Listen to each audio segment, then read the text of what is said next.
Hello students, in our today's e-lecture continuing with the chapter of application of percentage, we are going to discuss the question of the brain teasers. A bucket of 20 liters is 35% full. How many liters of water must be put into it so that it is 65% full? Now, what is given to us? A bucket of 20 liters is 35% full. Okay, and how many liters of the water must be put on it so that it is 65% full? Total capacity of the bucket is given to us. That total quantity of water in the bucket is 20 liter. And when it is 35% full, how many water is in the bucket? We can find it out. Quantity of the water in the bucket when it is 35% full, that is 35% of 20 liters. 35 by 100 into 20, that is equal to 7 liters. So here we have taken out when the bucket is 35% full, there is 7 liter water in that bucket. Now, how much, how many liters of water must be put on it so that it is 65% full? So, in this question now we can even find out the quantity of the water in the bucket when it is 65% full. Again we find the 65% of 20, that is 65 by 100 into 20, 13 liters. 7 liter is already in the bucket and we need to put the water so that it is 65% full, that is must be 13 liter water should be in the bucket. So how many liter of the water should we put on in the bucket, put into the bucket? That is 13 minus 7, 6 liters, because when we put 6 liter water into the bucket, then the water in the bucket will be 65% full. Next question. Rahul sold a watch to Sohan at a gain of 10% and Sohan sold it to Mohan at a loss of 10%. Now Mohan pays rupees 990 for it. Find the price paid by Rahul.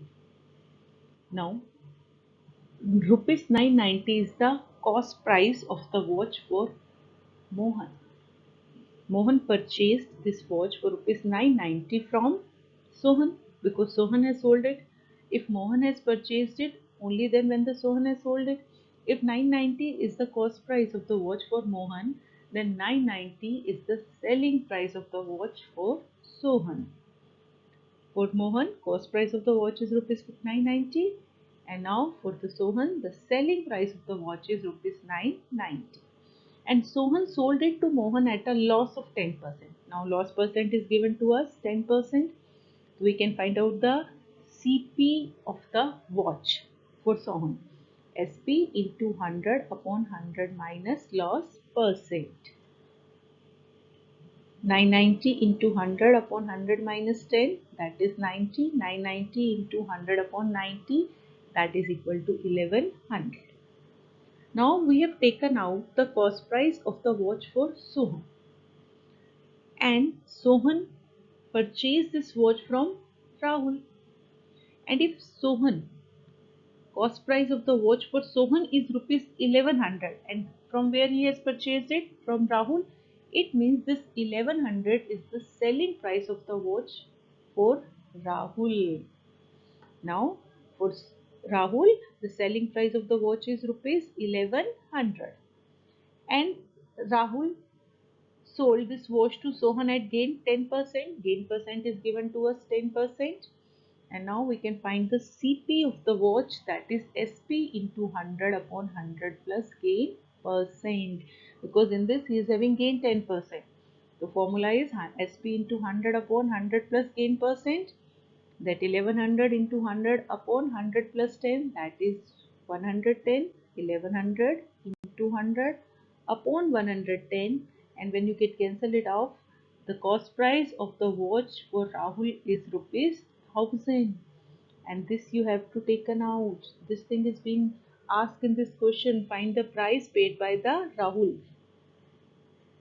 So please, again I'm just revising this question. Cost price for Mohan is given and Mohan purchased it from Sohan, so that is the selling price. If selling price is given, loss percent is given, we can find the cost price of the watch. and the cost price for the Sohan will be the selling price for the Rahul, because Rahul sold the watch to Sohan, and gain percent is given, so you can find out the CP, and this CP is the price paid by the Rahul for the watch. The next question I am taking here, if x% of y is 13x, find the value of y. What is given to us, my dear students? X% of y is equal to 13x. This is given to us. Now convert this percentage sign into fraction, x by 100 into y. Now we need to find that is equal to 13x, which is given to us, and we have kept it here. X upon 100 into y is equal to 13x. We need to find the value of y. So x upon 100 will go in RHS and it will multiply with 13x, and it will become 100 upon x. And x are they both cancel off each other, because one is in the numerator and another is in the denominator, and the value of y is 1300. Be careful about x and multiplication sign in this question. The next question, in an exam 14% of the student failed and 559 passed. Determine the total number of the students who failed.